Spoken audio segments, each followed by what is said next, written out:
This is the Daily Mail, page 19, Wednesday, the 22nd of July, 2020. Daily Mail, Ephraim Hardcastle column, and it has got one item about Nicole Kidman, but underneath that is the item about Justin Welby, closing of Parliament, St. Margaret's, Westminster. And it is apparently upsetting worshippers conscious of its place as a shrine to slavery abolitionists. Can you imagine? Daily Mail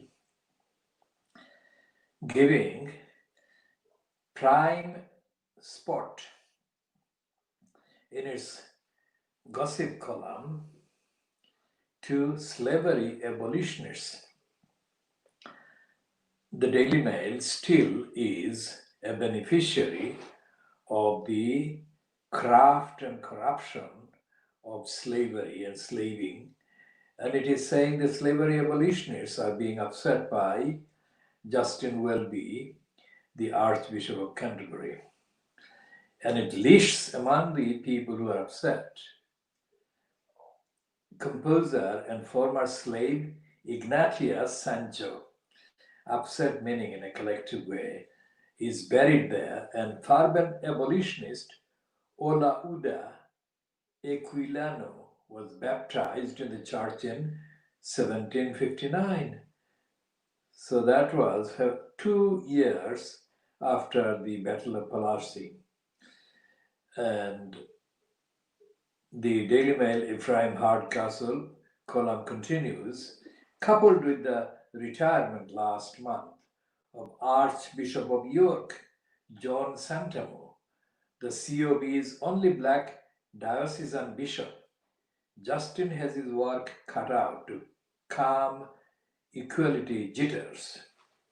Well, about that John Santamo, let us exclusively post here in this Khoodeelaar TV channel video update test edition 23:54 hours GMT on Wednesday the 22nd of July 2020 that Justin Santamo was foolishly foisted by the racists in charge of controlling the decision making in the Church of England as the Bishop of Stepney in the late 1990s. Santamo didn't last very long in Stepney, and one of the reasons might be his corrupt, servile, Uncle Tomish hostility to the Asian majority populated area in Stepney. At an event held at the Alta Valley Park, Santamo was given a platform in either 99 or early 2001. It's not later than that. And he said offensive words about the Asians, inaccurate words about the Asians, so much so that an Indian woman brought up in Madhya Pradesh and who was a member of the Black Media Organization Association that I co-founded in the early 1980s, stood up and condemned Justin Santamo for his brazen ignorance about the Asian communities and also his hostile, contemptuous, insulting remarks about the Asians. So Santamo is correctly in the context of the racists who want Uncle Toms in their ranks, correctly promoted by the racists, but Santamo is not free from the contamination of racism and racist hostility and ignorance that his colonial approvers and appointers are guilty of and are prone to expose themselves in the depth of.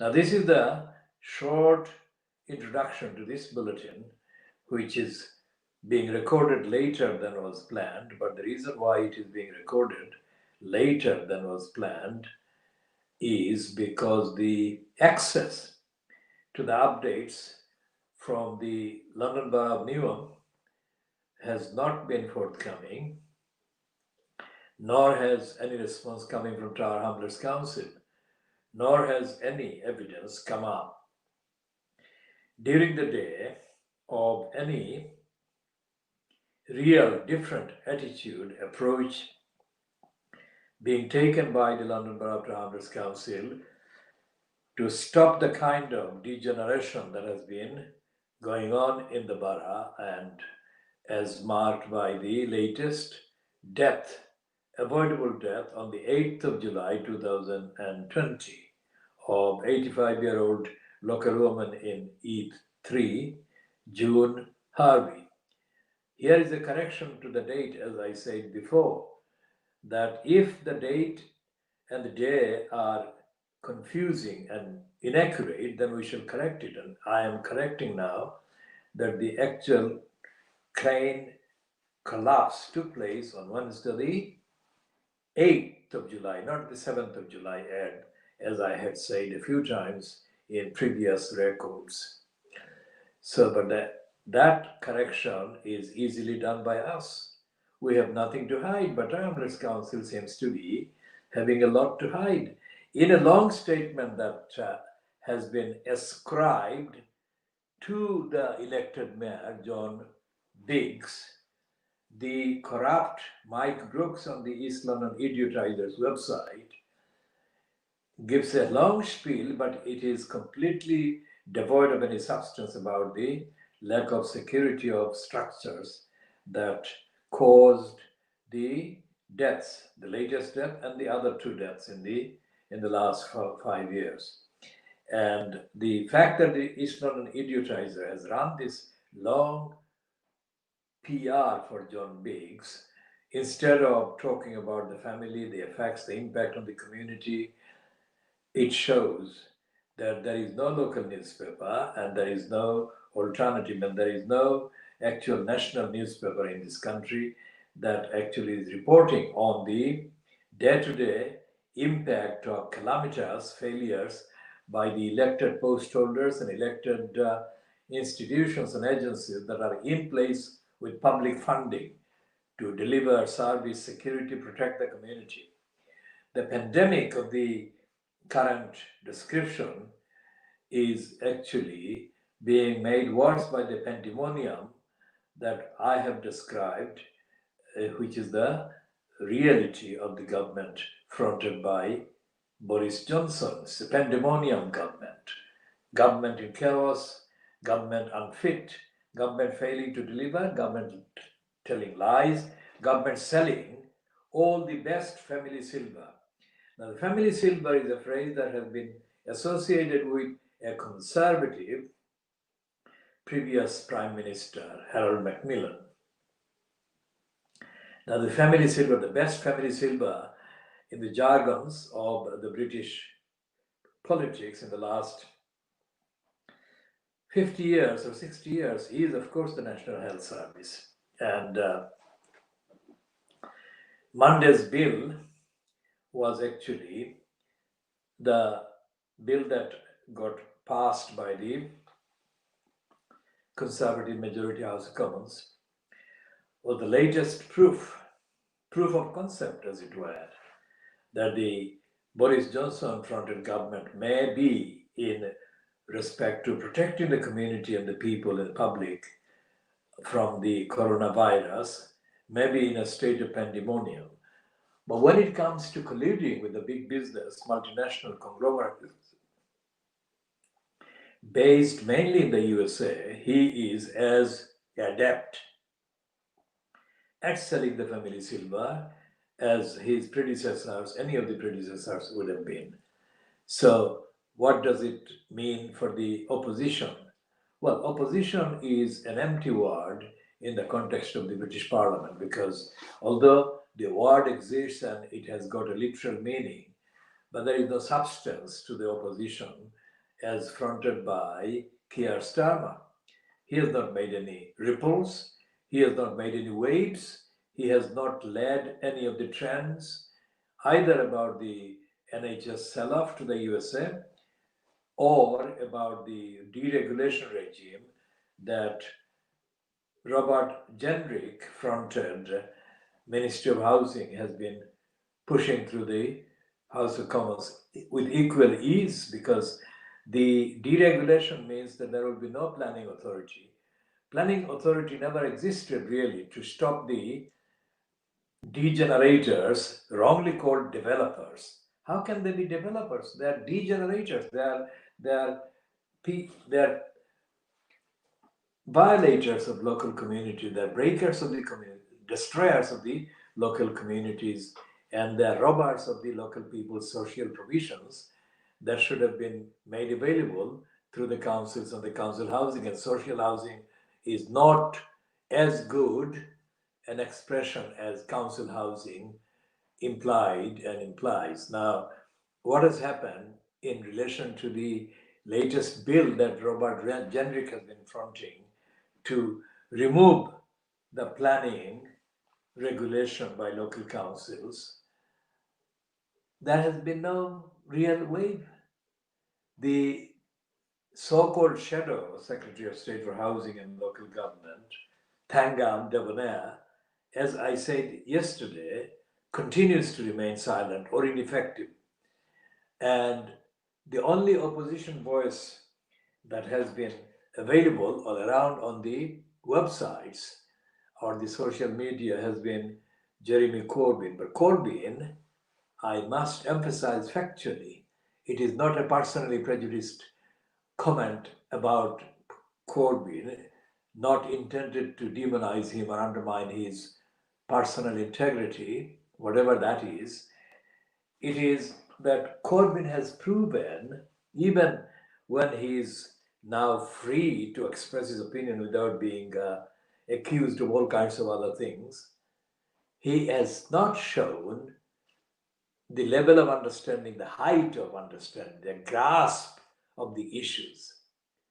So therefore he says today, he says on Wednesday, the 22nd of July 2020, that 70 left-wing young people were murdered by Nazi in Norway 7 years ago. Was it 7 years ago, 11 years ago? We shall check that in the course of this update.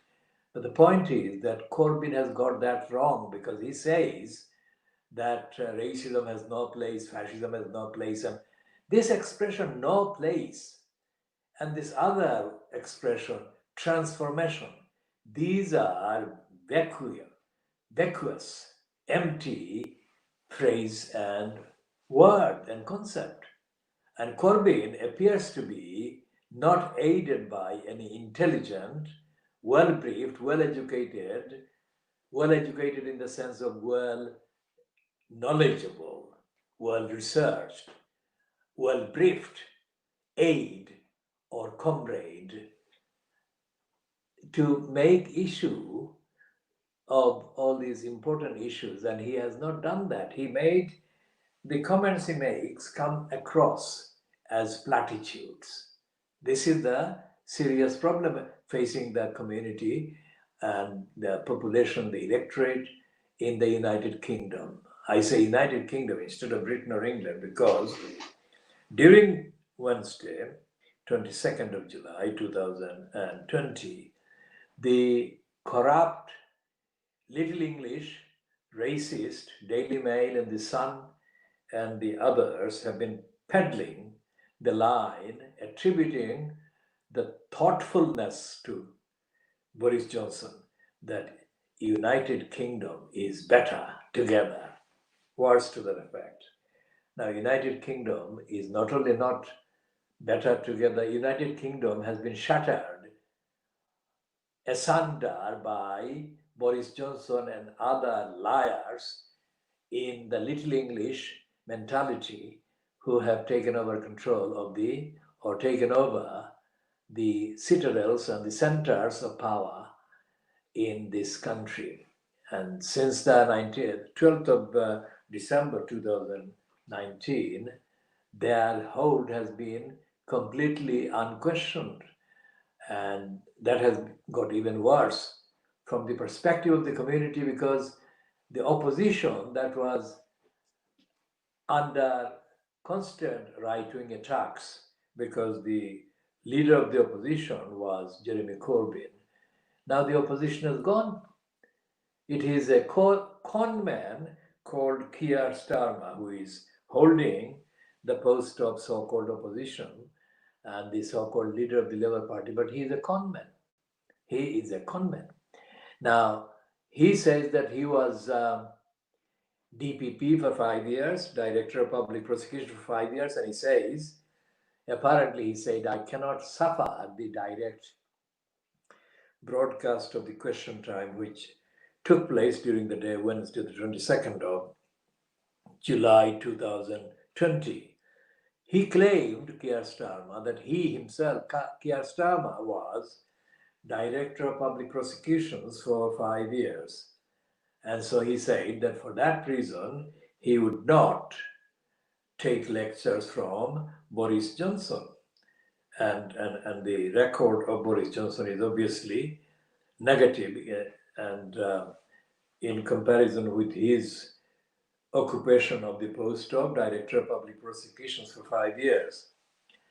Now, if that is the best, if that is the most rigorous retort or rejoinder or denunciation or putting down or put down that Keir Starmer can place at the door of Boris Johnson, who is surrounded by daily disasters, failures, negligence, evidence of contempt of the community, and unfitness to be called taking control because he's given up the family silver NHS to the USA conglomerates on Monday's bill. So that leaves, again, as we have been saying in the previous test recording of the original KhoodeelaarTV channel news, that means that the community, ordinary people, are left with no defender in the democratic realm, in the democratic institution. So the defense of the rights and the basic rights and the services and the says must be carried out, organized, mobilized by the people ourselves. Now, how we do that within the law, constitutionally, is not going to be easy.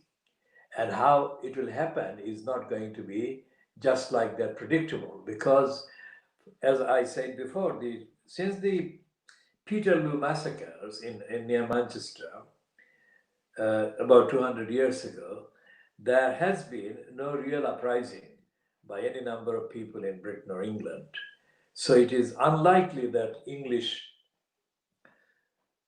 serfs and slaves that the Johnson fronted cabal is treating the ordinary English people as, no matter how badly they are treated, it is unlikely that these people will rise up in the way that the Peterloo people had risen up, or the people before that in other revolutionary uprisings had done. And there has been no revolution. Across the channel, there has been a revolution in 1789, and across the Atlantic, there has been revolution in the what is now USA. But in England, in Britain, there has been no revolution.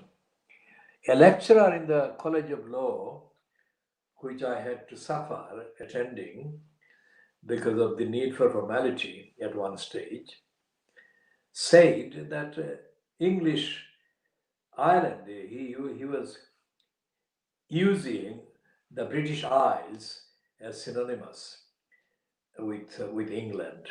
And that shows his lack of knowledge and lack of awareness. But he was boasting, he was saying that there has been no revolution, and there has been no invasion in the past centuries. So therefore, England or Britain is kind of invincible in many ways, and it's protected by all kinds of evidence of loyalty, patriotism, etc., etc. As I had done in other university forums, my time with universities and colleges has been totally dominated by my having rows with lecturers whose ignorance and idiocies of their so-called subjects have been the most persistent exhibitions of their scholarship and their suitableness as lecturer professionals. This was not the exceptional single lecturer, except one lecturer on tort. All the law lecturers were either fascists or racists or criminals, including the lecturer criminal law. And this is not confined to the College of Law that it was in the 70s, where when I suffered attending it. The universities across the English kind of domain and the colleges are predominantly controlled by really right-wing, racist, ignorant people in academic positions. So that apart, there is also socially antisocial, anti-democratic counterparts in the other departments, Oxford, Cambridge, whatever. And all of these are contributing factor to why there is no revolution, because there is no actual free thinking.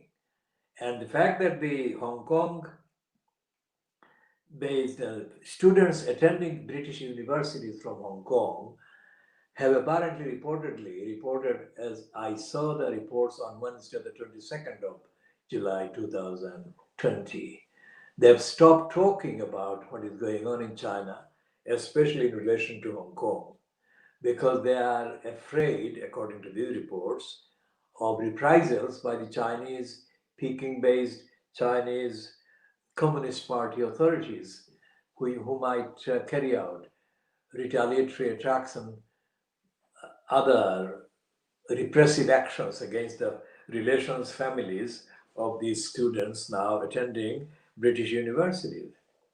This is ridiculous because these Hong Kong students are being singled out as being the subject of violations of free speech, etc., etc.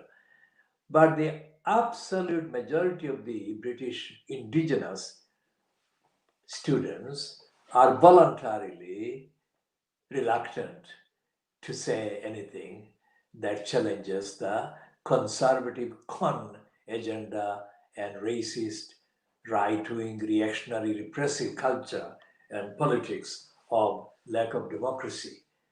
The token slogans that the Socialist Workers' Party, the middle word workers, is distorted to a word that cannot be pronounced on record here. So just leaving that to the imagination. Socialist W party, they are a rubber party. They produce factory type of placards and they appear in the numbers 20, 30, and they carry with them many times more the number of placards than the number of people that are supposedly from the socialist workers. Now, these people appear, and they have been appearing for decades, and they have not made any revolution, and they have not inspired anyone to rise up in revolutionary fervor against the repressive behavior of the given conservative regime. Tony Blair and Gordon Brown were conservatives. I mean, the only difference was that they varied from one another in the degree of conservativeness and the racism. Now, what is happening with the Jeremy Corbyn social media platform expressing outrage, etc., is that Corbyn is at a loss. He doesn't understand racism and he doesn't understand the strength of feeling that victims of racism are experiencing by the day. And he doesn't have any empirical evidence. He doesn't have any relationship with the reality of racist violations and casualties of racism taking place every day. He doesn't mention the migrants being drowned in the so-called English or French channel, and he doesn't say anything about the day-to-day racism that is actually taking place despite the Black Lives Matter big trendy demonstrations. So Corbyn has to connect himself with the reality. The reality is that racism is the single most biggest powerful force against democracy and against society now. Corbyn has been in parliament from the 1980s and it is now 90s,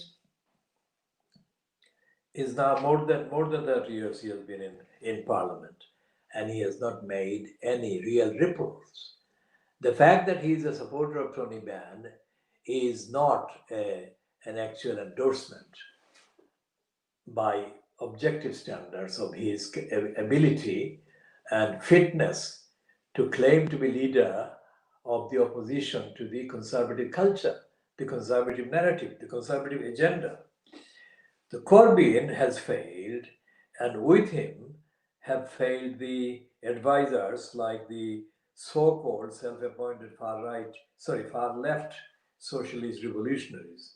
All of them have come apart because they have not matched the rhetoric of the racists, the imperialists, and the far right. And Corbyn's wife says that they are Corbynistas or Corbynism or Corbynists because they believe in honesty and truth.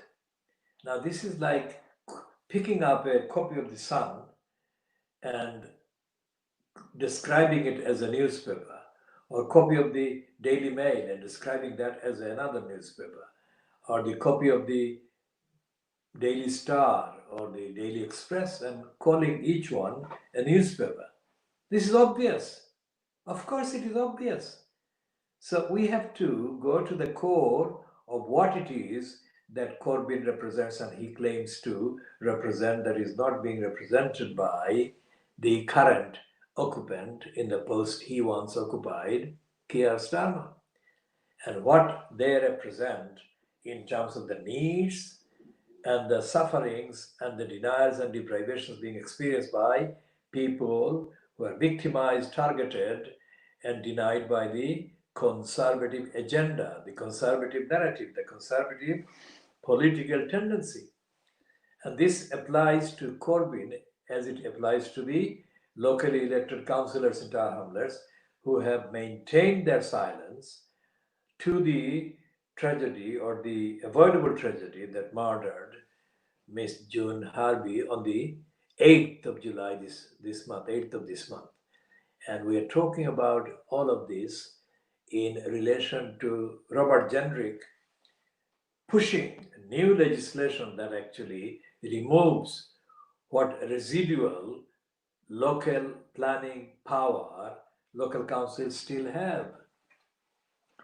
And we have not heard from Thangam Devanaya, who is supposedly the leader on behalf of the Labour MPs in the House of Commons of the opposition to the agenda that Robert Jenrick is actually representing and extending. And therefore, as I said, reading the newspapers in the internet sphere includes, of course, the newspaper that used to be called The Independent in London. And what's his name? This guy, Andreas Whittam Smith. Now, Andreas is a Greek name, so Andreas Whiteman Smith. Now, the Smith is distorted into a spelling that cannot be said on the record, but it is imaginable what that word is. The Andreas Whiteman S founded the Independent in the late 80s, and the slogan was, "It is, full stop, RU." That was the billboard, and it says, challenge the onlooker, passerby, that the paper was independent. And it was challenging the passerby, are you independent? So it said, it is, full stop, are you, question mark. From the 1980s through the 1990s, and now it is nearly, about 30 plus years, and that newspaper has become now reduced to an online outlet. But compared to the Guardian, that Independent, in terms of the politics of Westminster, it contains a number of surprisingly preferable, in terms of accuracy and ethics and morality, preferable to contributors compared to the Guardian. And as Suzanne Moore, whom Jermaine Greer fellow Australian insulted in an unforgettable phrase about her shoes, Suzanne Moore is now actually openly tweeting. She has been tweeting for some time now that the Guardian is going down and the Guardian is losing staff as well. Now, the Guardian was always a symbol of the mythology of the British free libertarian, free radical newspaper. It never was. And the collusion of the Guardian with Cameron, Theresa May, Johnson is now becoming quite clear. It is as bad, if not worse, than the collusion by the BBC. So we have a vacuum again, and Corbyn cannot understand any of this. That is why he is still, if you like, churning out slogans that were invented in the 1970s. He doesn't understand that the Guardian is dead. He doesn't understand that the BBC is dead. He doesn't understand that there is no free media in this country.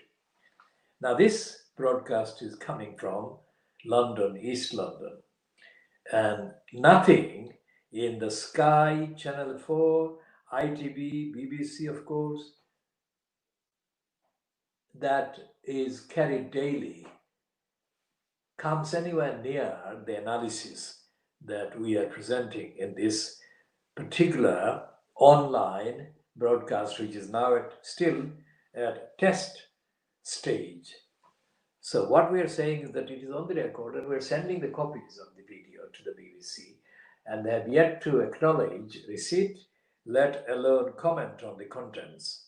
But I can say that these contents are absolutely original, world exclusives, and they attack and hit and target the very center of the emptiness of British democracy or British parliamentary democracy. And we shall be continuing in the next edition. This is coming to midnight 30 GMT into Thursday, the 23rd of July 2020. We shall be continuing in the next 10 hours with the next bulletin. Khuda Hafiz, good morning, and we shall meet again. Stay safe when traveling in public transport or outside. Wear a mask. Save yourself and save others from getting any infection or any contamination from yourself. So, this is ending this edition at midnight 31 GMT, 0131 UK time on Thursday, the 23rd of July 2020.